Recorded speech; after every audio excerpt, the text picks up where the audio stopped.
I'm Kirsten. Hi, I'm Libby. Hi, I'm Tori. I'm Quentin. Pronouns are he, him, and I have associates in software development. And we're Crooked Classics. So our book this week is A Christmas Carol by Charles Dickens. Charles John Huffam Dickens was born in 1812 and died in 1870, and he was an English author. He worked in a factory at the age of 12 when his father was incarcerated in a debtor's prison. The first publication attributed to him was the Pickwick Papers in 1836. Since then, he wrote 15 novels, 5 novellas, and hundreds of short stories, notably A Christmas Carol in 1841, Oliver Twist in 1839, and David Copperfield in 1850 as serials. A Christmas Carol was written during a time when the British were re-evaluating traditions regarding Christmas, such as carols and trees. There is scholarly controversy over the publication, as it can be viewed as either a spiritual allegory or a secular vision of the sacred holiday. A Christmas Carol. So, basic synopsis. For the two of you who have never seen an adaptation of A Christmas Carol, For you heathens who have never heard or seen A Christmas Carol. That's a bit of ironic phrasing, given I mean, it's a I'm pagan under a rock. holiday. Yeah, this is true. I'm under a rock on most things, but even I have. Yeah, exactly. You had to read it for this, so A classic is defined by having cultural pervasiveness, so this is maybe the most cultural thing in the world. Yeah. In the whole world, the entire world. Uh-huh. No. So technically, Definitely not just the Western world. I'm definitely not showing my bias here. So technically, this is what we would consider a classic. So, Crooked Classics. Hey, we're reading a classic. All right. So, synopsis of A Christmas Carol. A stingy old man named Ebenezer Scrooge is haunted by the spirit of his deceased business partner, who warns him that he is creating chains with which he will be tormented after his death because of his lack of charity and consideration for others. He is then haunted by 3 more spirits, the ghost of Christmas past, present, and future, over the course of several nights. The ghost of Christmas past shows Scrooge his childhood and reminds him how much joy and happiness Christmas used to bring, and about the romance of his youth that he lost due to his selfishness and pecuniary greed. The ghost of Christmas present shows Scrooge all the joys being brought to others, even the poorest people in London, by Christmas. Specifically, the ghost shows him the struggles of his employee, Bob Cratchit, and his family, who are very poor but still very happy, even though they have lower quality meat and one of the children is extremely ill. He also shows Scrooge's nephew, whose invitation to Christmas dinner Scrooge had declined. Finally, the spirit shows how the literal spirit of Christmas permeates the world and how ignorance and want can corrupt the better features of humanity. The ghost of Christmas future shows Scrooge people stealing from a deceased man and the aftermath of the death of the Cratchit's youngest child, who was unable to access proper medical care. The deceased man is revealed to be Scrooge himself, and Scrooge is horrified because no one is mourning him. When Scrooge wakes, he finds that the several nights have all passed during one night, and it is Christmas Day. He anonymously has a large turkey sent to Bob Cratchit's family and asks his nephew if he can still accept the invitation to their Christmas dinner. The day after Christmas, when Bob is late to the office, Scrooge calls him into the office and announces that instead of being in trouble, he is getting a raise, and Scrooge endeavors to assist in Bob's affairs. So that's A Christmas Carol. That is A Christmas Carol. What should we unpack first? It's not secular. I can see why I'm it would sorry. be argued that it's secular. I think that just because Christianity was so pervasive in life at the time that you can't really talk about Christmas without mentioning Christianity doesn't make it secular. It just means that society itself was less secular at the time. It's not secular. They go to church way too much. I agree. Yeah, exactly. I see where you're coming from in the present stave, whatever the chapters are called, when Tiny Tim comes back and says that he enjoyed being at church because he was able to remind people of who made blind men see and lame beggars walk. Right. And I see where you're coming from, but I also think that it is a secular vision of the sacred holiday. You guys want to hear something Or super secular. ironic? Did I say What? secular? Secular and non-secular, I cannot keep them straight in my degrees in religion. I've never been able to keep them straight. Neither could It's, I. I mean, Christmas to me is really not a secular holiday anyway. Especially anymore. It's not really, just Um, because there's so much emphasis on the gift giving or the present receiving rather Like, you than like the can actual like spirit of that, Christmas. But it's Well, such no. a pervasive cultural norm in Western society. Yeah. It like by default not, but you can. I think that Yeah. Western society, especially in America, is still just so heavily culturally Christian that Mhm. there's no true secular vision of Christmas. When everyone in these countries celebrates Christmas regardless of religion, which does not happen right now the same way everyone celebrates New Year's or Valentine's Day. I don't Mhm. celebrate That's when Valentine's Christmas Day. can be secular. But it's a cultural norm to celebrate Valentine's Day regardless of Yeah, religion. but it's stupid. Christmas was celebrated in December, and that was like around the time of the winter solstice and Saturnalia is the holiday. Saturnalia. of Saturnalia, exactly. All that Yuletide. stuff. Yeah, all of that. That's why there's so many like Yuletide greetings or anything like that that came throughout history is because of Yule celebrations. Right. And Time to lean As into we my nerd should. side. Y'all ready? I'm So ready. historically, the way that religion has developed is through ancestor worship, the concept of the soul, which is referred to as animism, and naturism. Naturism is the concept that occurrences in nature are, in fact, religious, which is how we get so many things based around dates of the sun, dates of the moon, that sort of thing. There are entire Native American cities that are centralized, they're on a grid system like New York, but pointed east and west, north and south, based on the sun. There's even one in southern Illinois that's actually 5 degrees off that because it's based on where the sun rose and set at its highest and lowest points and where the moon rose and set at its highest and lowest points. The sun is a big deal historically in terms of the development of most religions, including Christianity, including, of course, including Christianity, it's going to be including Judaism, and including Saturnalia, which is the longest night of the year, celebrating the god Saturn. So that's just a major thing, and that's why you see it, because, people can keep time by the sun. That was the original clock then. so is Saturn the Roman equivalent of Artemis? No. Saturn is Big the no. Roman equivalent of Apollo. No, he's not. Apollo's Apollo for Rome. Who am I thinking Saturn's of? the equivalent of Kronos, Zeus's dad, because Zeus is Jupiter, Ooh. and then Saturn is Zeus's dad. I'm sure you're Jupiter's right. dad. I'm working on. Oh, I proving know it. I'm right. I know, because you Sounds read Sounds like Percy things are Jackson heating more over than the me. astrology. I am a homosexual. You cannot beat me on Greek myth unless you are a classics major. I was wrong. What? Shocking. What? I admit that now. I'm an adult and I have developed my brain fully and everything. The whole entire frontal lobe is just fully formed in there. So that is an interesting question. Why is it called Saturnalia instead of honoring the actual sun or moon god? I think it's because The moon god, because it's the longest night of the year. Saturn has something to do with the passage of time as well. It makes sense that he'd be associated with time if he's the equivalent of Kronos. Saturnalia is a festival of light leading into the winter solstice with the abundant presence of candles, symbolizing the quest for knowledge and truth. What Renewal the of fuck? light. What does that have to do with Saturn? Working on it. The renewal of light. Something about knowledge and truth. The renewal of light and the coming of the new year was celebrated in the later Roman Empire as the Dies Natalis Solis Invicti, the birthday of the unconquerable sun. Which brings me back to why I thought he was Apollo. I it see. Solon? So it makes a lot of sense as to why the Christians took over Saturnalia, because they didn't know exactly when Jesus was born, especially around the time. Right. And so with the idea of Saturnalia and the birth of the unconquerable sun, it makes sense because the birth of the unconquerable sun and Jesus conquered the grave, according to various religions that we were raised on. So That's what Easter's for, though. That part. that is what Easter is But for. he's unconquerable. This is true. And it's a yes. birth, and that's probably why we light so many candles at Christmas. And also, Yes. it's like symbolic of mankind's rebirth into being forgiven for our sins or whatever. Yeah, and it also might That's be like Easter, a too. rebirth, and it Yeah, might also technically, be. but that's what Jesus sorry. came here for. Oh, Sorry. you're fine.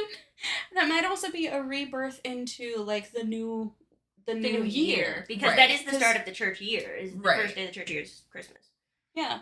So it's fascinating to dive deep into why things get the way they are. Right. I mean, specifically, we're talking about Christmas, but, you know. Well, I didn't know we were going to go on this long a tangent about Christmas in, like, 1st and 2nd century Christianity. I would have done a lot of research with the giant nerdy books at my house. I know, right? So the way we got on this is A Christmas Carol a secular story or not? And my ultimate conclusion is it's not a secular story, but it's not a religious story. There's too much religion in it for it to be secular. But the point of it isn't like, oh my God, Jesus is so great. So, Yeah, and I find it's more secular than most of the U.S. it's more secular than this. Accurate. It's also Well, the US surprisingly isn't really secular. Yeah, I know. for like a book written in the Victorian era about the lower class. It's actually very pure and wholesome and progressive. yeah, and No. I do feel like he could have gone a little bit deeper into the story, but I also feel like at the time, the stories were just passed down by word of mouth.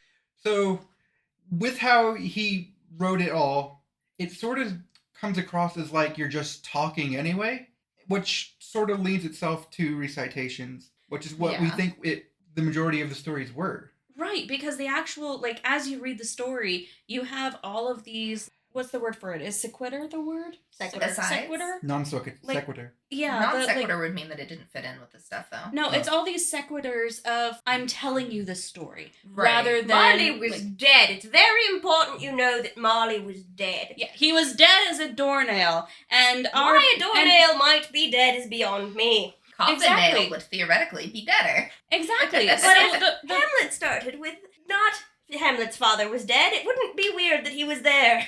For Exactly. context, this is a discussion the narrator actually had, and I just interrupted Libby for like the 4th time. Go ahead, Libby. Me too, sorry, Libby. Oh, it's fine. I'm used to it. Anyway.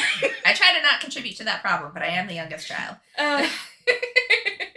Back on topic. In the first stave of the book, that's an actual conversation that the author writes, that Dickens wrote in the book. So it's understandable that it came from this idea that he was actually reciting it to his listeners or to his readers. He's actually telling the story rather than writing it from the point of view of someone else in the story. It's One of them can I think hate it's me. like a third person objective where it is Omniscient or objective? omniscient. I've heard it actually. called the dependable narrator. Yeah, so like the author of the story literally writes it as a narrator of the story as he's telling the story. Right. And that's where that idea came from, of where he was reciting it to people. I love Writing when it. third person omniscient or third person semi-omniscient narrators use first person. It makes me feel like I'm in the book. Yeah, Lemony exactly. Snicket. Lemony is my favorite. Snicket. Oh, That's Lemony. did a great job of that. Lemony. Yes. Yes. So yeah, Lemony Snicket is a really good example of that. But again, this book was a really good example of it too, because Yeah. it's not that I felt like I was in the story. It felt like I was being told a story. Right. And it felt more comfortable than if I was reading, say, Wuthering Heights. The first stave of the book, like the first chapter, they call them staves or whatever. Don't know My why. book did not do that. Old-timey thing. Oh, my new copy does. Oh, hey! I bought a new copy today because mine's very old and beaten up. It might have something to do with how he published them, too, Likely. since it was a serial. Yeah. I think that like the first one was just an introduction into the story, as well as giving us a reason for why we should hate the character as he is now, and also giving us a preface for Marley and for Marley to show up. So, like the beginning of the story, Marley was dead. It would be quite normal for him to roll up into his old house and visit his business partner, actually, if he wasn't dead. Exactly. Although yeah. the door knocker, that would be very confusing. That Yeah, would the be door really knocker. confusing. I mean, I would honestly be completely oblivious and probably knock his jaw before I realized that he was actually a ghost. It's okay. Marley knocks his own jaw later when he unties that head wrap and Oh, everything yeah, just it falls comes out. down. Oh, Or is God, it not yeah. whenever he slams it up in order to rewrap it? I mean, if you didn't know the story, you wouldn't expect it. Yeah. And so, like, Can you imagine how terrifying reading this book for the first time? Like, not knowing, not having seen from childhood. Like, let's imagine this book comes out at our age where Victorian people, ghosts are very real. I would be thriving, personally. not Me talking too. to you. It's fine. Me and Quentin have taste. We know what's up. So, can we This talk is about the Ghost of Christmas Past? Ooh, I would love to talk Probably about should, the yeah. What are its pronouns? I feel They, like it was them? like an They, yeah. them. It was a they-them situation, or That's maybe an what I thought. it-is situation. I love Yeah. that for it.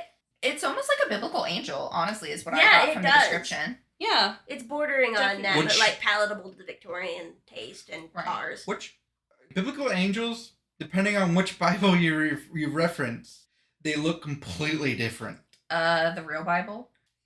Because some Bibles actual actually have them Bible. as Nobody reads sort of. Latin anymore. The actual Bible endorsed by the Catholic Church. Because some of them have a multi-eyed with 6 wings, and they don't have a humanoid shape. Right. Well, the thing about angels is the Bible does say that they can take multiple shapes, but their default shape is Furby that got damaged in the washing machine. So,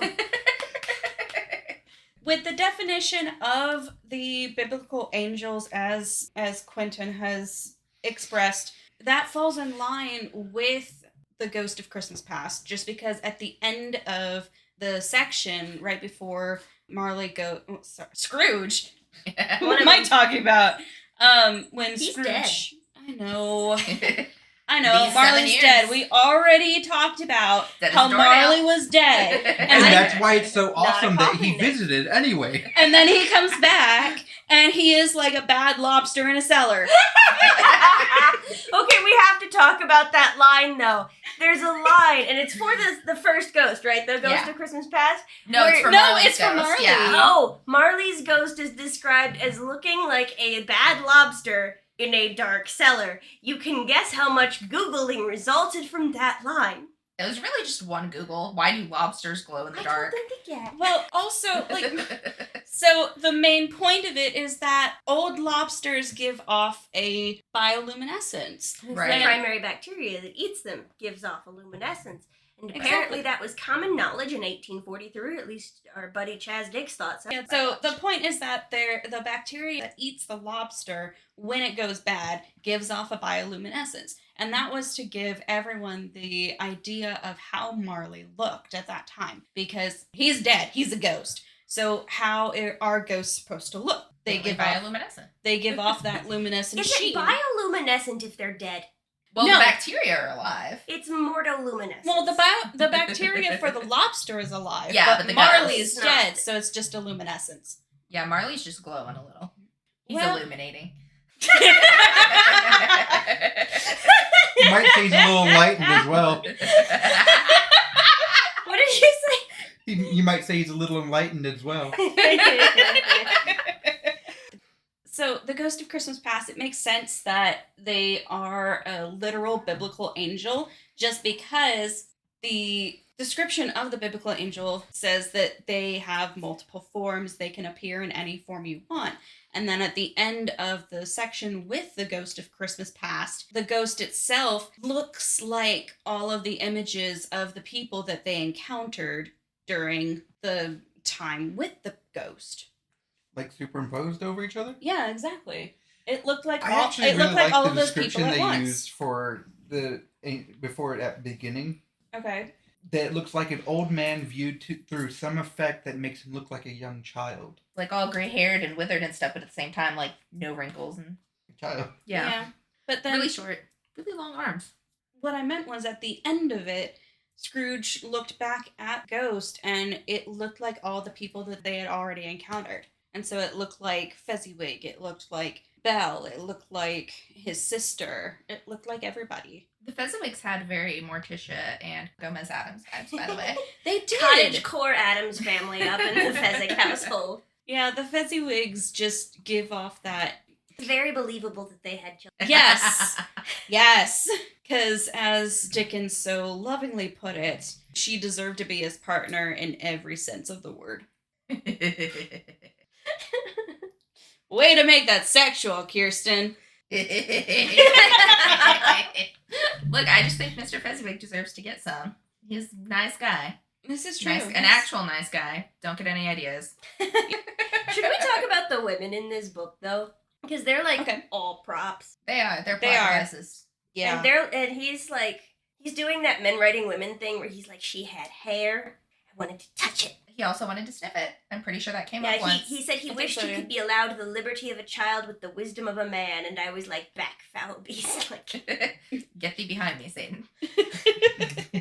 Not today, Dickens. was it a nice bit of prose? Yes. Was it creepy as hell? Also, yes. Yeah. Yeah, it Yeah. was. I especially love the part where they never showed or explained how Belle and Scrooge got together in the first place, because that is a fascinating. I would love to know that story. Fly on the wall moment. Honestly, I would Right. love to. Just because, like, Scrooge is such a boner killer. Well, she kind of brought up that he used to have a very different personality, though. Mhm. And then Yeah. he kind of, like, took on greed. And as he did that, he was, like, less and less nice to her. So, what you're saying is he took on want. He's also like from a small village, not from London, and I feel like then you just kind of partner off in grade school, and there you go. That's the person you get engaged to later. That's still mostly how small towns work. There were a couple times that I did note down. I don't know where I put the frickin' thing. Thank you. Why were you sitting on it? You had left it Graham there. has I am produced a begging note you to from the leave. back Thank of you. Why holding. were you sitting on it in the podcast? You had left it there. So Belle I'm exists to crying. report Ebenezer's emotional development. Negative The emotional whole development. point. When the ghost takes him first to the schoolhouse and he sees his old self, then he remembers the boy who tried to sing the carol to him through the door, and he says, I wish I could speak to the boy again, just because he sees how he felt at that time, and he remembers how it feels. Right. And so what I wrote down was that he lived through horrors and then he spent his life trying to forget those horrors. And that might be part of why he succumbed to want and the greed of trying, what's that word you used? Pecuniary? Pecuniary, thank you. I love that Pecuniary word. Greed. Word of the And day. thank you, pecuniary. And when he started the pecuniary greed, he helped himself forget the horrors that he lived through. But then when he remembered how it felt to be living in those horrors, that's when he began to feel compassion and empathy for others. For Right. example, when he was I think it was when he was at Fezziwig's dance, Mm-hmm. and he remembered being an apprentice there and, you know, how much fun it was. And then he says, oh, I wish I could talk to my clerk right now. I remember how it feels to be in these situations, and I don't want others to feel that way either. Right. It taught him compassion in comparison to, like, his own experiences. Like, hey, remember when that same situation sucked or was good for you? You did it to someone else. And then present was more about developing a general compassion because he couldn't necessarily relate to everything he saw there. But his heart was opened already, so. Yeah. And I think that was the whole point of doing the past, present, and future, was Right. that he had to have his heart opened in the first place in order for the present and the future to actually sink in. Exactly. Because if he just went through and saw everything in the present before having his heart opened, he would just brush it off. Yeah, he would Be not have like given that. it a single That matches solitary what I thought. pay him. Yes. And then in the future, where the spirit shows him the charwoman and old Joe, and the reason I remember these words is because I was the charwoman in the musical production in college. But when the charwoman stole his bed sheets and then the shirt off of his body, he probably would have been extremely upset that they took his things. He would have been angry at them. Exactly. He would have been infuriated. Right. Instead of realizing that the whole point of that is that there wasn't anybody that was mourning him. Nobody cared that Exactly. he was gone. He asked the spirit, this is getting on to the ghost of Christmas yet to come. Scrooge asks him, or them, Scrooge asks them to see someone who felt emotion at this person's passing. He didn't know this person was himself. And the ghost took him to a family who was in debt to Scrooge. Right. And because he passed, the family was ecstatic. Yeah. And was happy. Because they were like, our next creditor probably is not going to be as big of a dick. Exactly. I actually think it's really cool with that because with that particular one, they show that his heart was opened in the beginning, and it's sort of each part sort of relates back to the character development with each ghost before. Right. Mm-hmm. Yeah, he developed a more generalized compassion with present, and I think that's why future, instead of like evoking rage in him and making him kind of go harder with his habits, it was more like he wasn't angry at the way these people were reacting to his death. He was angry at himself for being a person who caused that kind of reaction. Yeah. See, the reason why I think he may have been less of a dick is because part of why he was a dick is because he was so terrified of not being able to get ahead. If he started out with the wealth, he wouldn't have had a drive to get ahead. He would have started out ahead, which would lead to its own empathy problems, no doubt.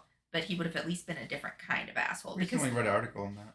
I will assert it was kind of like what we saw in Ragtime with J.P. Morgan and with Henry Ford. They were both bastards, but because of the difference in where they got their money and when, they were different kinds of bastards. What was the article you read about generational wealth? No, it wasn't about generational wealth. It was about how having massive wealth is just distances you from everything, including other people that have wealth. It makes you a bad person. Yeah. Well, it's not that it makes you a bad person. It's that you lose the ability to empathize with people below your station. So, do we want to go back in time and talk about the Ghost of Christmas Present? Let's probably do. should. I freaking love The Ghost of Christmas Present. I've read this book twice, and I've seen the Mickey special many, many times because it was a staple of my childhood, and that guy makes me hungry every time. He's just a jolly motherfucker. It really gave me the same vibes as like when George R.R. Martin is describing food in books, or even like Tolkien when describing. Honestly, the first time I read the book, I didn't know what they meant by pudding. I thought it was like a literal pudding. I didn't realize it meant dessert. So, like, when they say that Cratchit's wife brought out a pudding with flaming brandy on top, I was like... I could be wrong, but I think she made something called spotted dick. I want to put that out in the world. Actually, it's likely she did. I found a good recipe for spotted dick, and I've always wanted to try it. And you make it in essentially a bundt pan, and you have to make like a cream to go on top of it. Look on our Twitter account at Crooked Classics for a link to the recipe. Yes, I will definitely post that. In case the rest of you don't have any spotted dick on hand. Mm-hmm. So, when the Ghost of Christmas Present takes him to his nephew's house, did anybody else clock that the nephew's wife was pregnant? Was she? Yeah, She was sitting eventually. apart from everybody else and sitting down while they were running Truly. around and playing. Yeah. And it wasn't Yeah. an I'm married, I have dignity thing now because her husband was uncensored running around.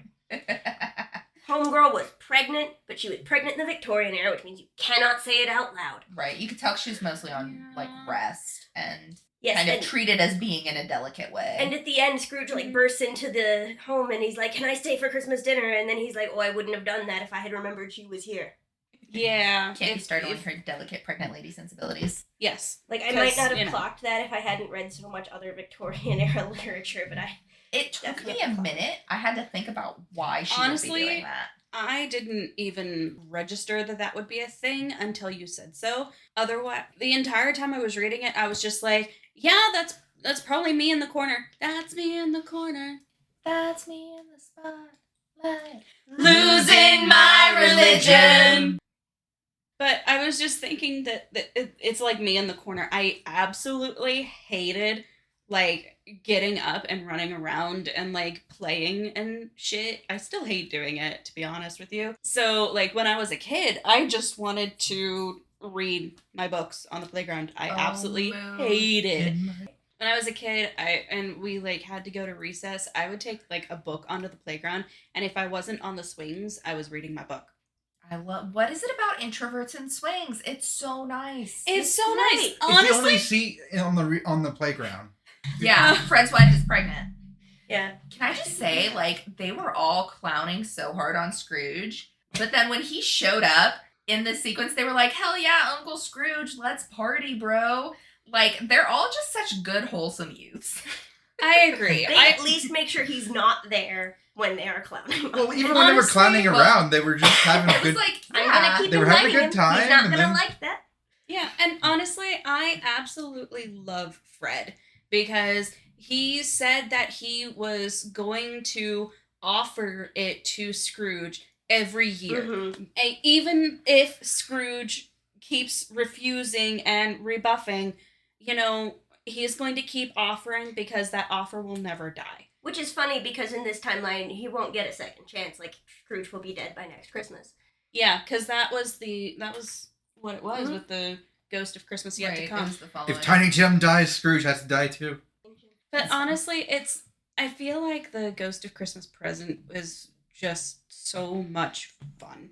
He really is. He's just a jolly dude. Yeah, especially since he had like the what was it? It was like a bouquet or something. Whatever. Cornucopia looking kind of thing. Yeah, Yeah. kind of thing. And then He was like literally sprinkling Christmas spirit on the poor. yeah. Right. And I absolutely love the line where he was like, That was a torch. "Come and know me better, man." And It's a torch shaped like a if you flag. don't know me, you might know one of my brothers. And you have brothers? How many? Over 1,800. And I love that line because the Ghost of Christmas Present is literally the ghost of today. He Right. only lives today. And Right. so And he he ages throughout- he yeah. has 1,800 brothers at least. Like 1840. Because 1842. 1842. So he has 1,841 brothers. 42 brothers. It was 42. Sorry. I don't think they started Christmas at the same time that Jesus. I don't think Charles Dickens was really researching the history of the celebrations. I don't think Kinda. they had the machine to research at that time. They had libraries. They He had was not a poor man. Not anymore. Yes, but how much of that was actually written and how much was speculated? Yeah. The amount of research that was done on the history of Christianity and God, etc., in the medieval and Renaissance period was a lot. Like a lot. Like they were funded as fuck. They had nothing else to do. They had to put on a bunch of layers and just read all day and copy shit and learn other languages like Latin. Sounds And like a good day. Victorians were obsessed with that shit too. Now, did it have bias? Oh, hell Oh, yeah. yeah. Oh, hell That yeah. anything sponsored has bias. Please give us some bias. The history of the church, though, would have been pretty readily available at the time Yeah. to someone like Charles Dickens. Now, Yeah. he was probably Anglican, so it would have had, a twist on it. Yeah. Mm-hmm. After Scrooge and the ghost leave the nephews, he goes around to different areas of the country and across the sea to see essentially how Christmas is kept in those different areas. Not to see. It's literally a ship. He goes out to different ships. Also, I just wanted to insert this here. At the nephew's party, Scrooge forgets he's watching in the form of a ghost and starts giving a speech thanking them for the sarcastic toasts they give him. And I loved that. It was kind of a mood. Yes. See, I think the thing about Scrooge is that he does actually cope with humor. He's just not coping for most of the novel. Because you can see it way back in the beginning when Wait, Marley that comes was the to see first him. roast. No, they had turkey.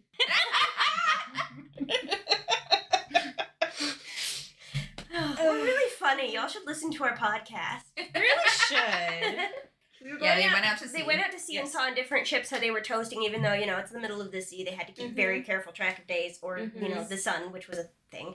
It's just really fascinating to see how Christmas is kept, or to read about how Christmas is kept on the days rather than just the people that he knows. Yeah. It's Yeah, Right. see the outside world. gives you a better perspective. After that point, there was a part specifically in the Ghost of Christmas Present that I want to address. And it was something that the ghost actually said, that the spirit said. And he said, those who perform perverse acts in the name of others need their doings charged on them, not who they're doing it in the name of. I thought it was Right. in the name of us. Yeah, that Or was in the very name of us. interesting. And that was actually really fascinating. And that reminds me of a discussion on the real meaning of thou shalt not take the Lord's name in vain. Right. Nobody today takes the Lord's name in vain because nobody knows what it is. Yeah. Well, I do. So does it actually mean swearing, or does it mean doing perverse things in the name of God? I'm pretty sure it's supposed to be the second one. Everyone took it to be you can't say God damn it. Which is hilarious because God damn it, people. Keep it God is a straight. title. It is full flat. It's a type. There's nothing more there. His actual name is Yahweh, and every time you see the word Lord in caps in the Bible, it is a stand-in. It's actually called the Tetragrammaton. It's also the name of my cell phone. It's the 4 letters that take the place of the name of God, so you don't accidentally take the name of God in vain when writing down or translating the Bible, which is kind of ironic in and of itself when I think about it.